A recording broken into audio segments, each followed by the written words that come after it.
What do you say, baseball fans? Rye Bread talking baseball, episode 47. We're getting up there. I'm looking for 50 here.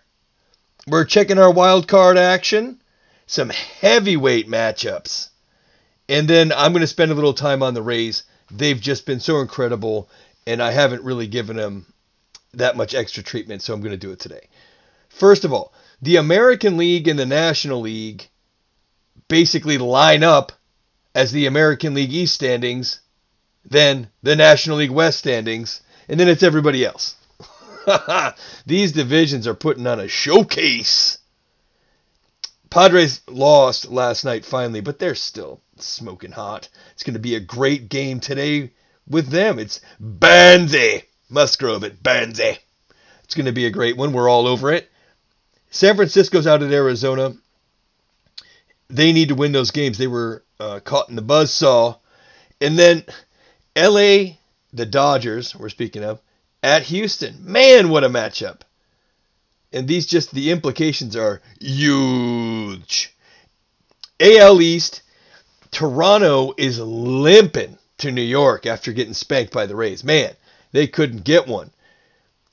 Kluber coming off his fantastical performance. Matz has been struggling lately. He started hot. This is going to be a boomer. The over on that was too expensive for me, but I think it's going to go over.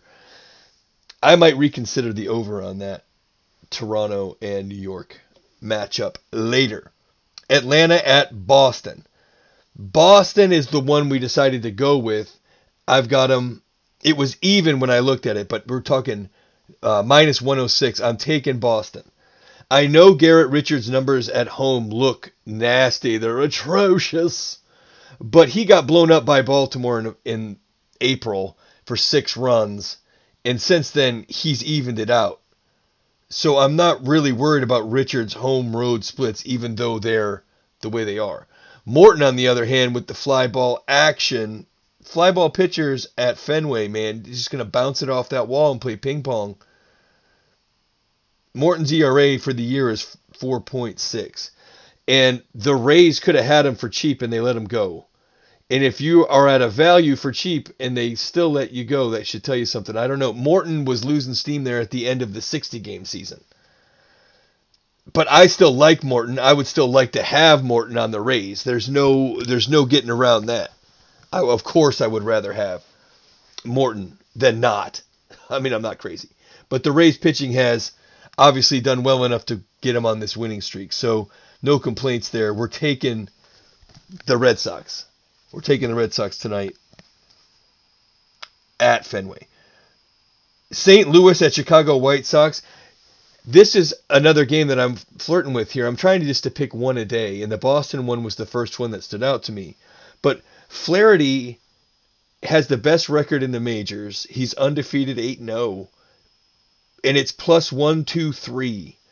St. Louis at Chicago. Giolito's been bad in some of his starts and getting better. But my goodness, man, Flaherty's been the best pitcher. I mean, success-wise. The number didn't make sense to me, so I kind of was frightened of it. Something I don't know going on there. But St. Louis lost last night. And I think they're going to get right. I don't think it's going to be... The number threw me for a loop. So those heavyweight matchups are what we're going to be focused on. St. Louis at Chicago, Flaherty at Giolito. And then you've got Dodgers at Houston, Kershaw at Greinke. Now, Greinke's home ERA is a different story than what I noticed with Richards. Greinke's been consistently getting hit and beat up, whereas most of the damage against Richards came in that start against Baltimore in April. That's where 6 runs. But Greinke's been much better on the road. And it looks like me jinxing Houston saying, where else would you rather play? They're playing tough. But, man, you don't want to play Houston. That's a heavyweight matchup. Another one where the over could be in effect if Greinke wants to get shelled. But we're tuned into Aaron Civale at Scoobel as well. We've been watching Aaron Civale for Cleveland. And the wild card standings now, Cleveland's in the mix with that. There's just no avoiding it. Even though they've been no-hit twice, they pitch so well. The number's super expensive for Cleveland, so be careful because Tarek Skubal has been putting it together for the Tigers, and the number is super expensive because it's the Tigers, and Aaron Savali is not a secret anymore. Not by any stretch. I wanted to touch on Blake Snell. I saw a lot of things going back and forth because the Padres finally lost and Snell didn't pitch well. Look, Blake Snell's a good pitcher. He's good. You'd be lying if you didn't want him on your team. Every staff could use him. He's good enough to pitch for anybody. But the way that he does it is a little different, and he hasn't produced like he's going to. I think he's going to produce more. But if you're the Rays right now and you're looking at Mejia, Patino, Wilcox has 4 starts at Class A tearing it up. And then the other catcher, his OBP slugging is over 750. These players that they got for Snell are worthwhile, good prospects, good players. And Wilcox is the number 9 overall Rays player. And in front of him, still on the list, you've got Walls and McClanahan. So he's technically top 7. So the Rays pitching keeps getting better. We're not going to see him, I don't expect. But the trade is looking good right now because Snell's WAR dropped into the negatives with that loss. With the way he pitched, he gave up 5 runs. So he's a negative WAR, and it's the 25th of May. It's not that fluky. He hasn't pitched as well as he's going to. So there's been a lot of criticism of him. If anybody wants to give him back, we'll take him. And it's fun, man. Listen to everything's beautiful when we've got the anti-inflammatories working. I just wanted to touch on that before we get back to the Rays. There's been a little talk about how the Rays are trading and moving up to try and make room for Wander Franco, but don't forget about Vidal Brujan.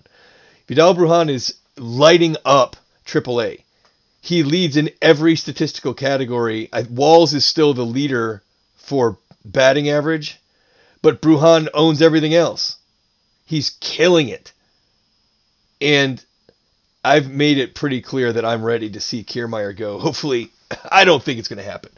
But my 2 dream scenarios would be after Eflin loses last night, they're ready to deal him for Kiermaier because they've got Odubel Herrera and McCutchen. But McCutchen usually plays, McCutchen can play any outfield position. And Kiermaier's a much better center fielder defensively at this point than those guys. So I would love to see it. I don't think it's going to happen. I would love to see that. Or Miami's got all those young pitchers, and Miami has money now. And they've got so many young pitchers. It would be awesome if we could swing a deal for one of those young pitchers that could step in and give 60, 70 quality innings in the fall. Oh, man, that would be great. I don't know what it is. I've kind of grown tired of Kiermaier's act. The eyelash thing sure, man, it hurts.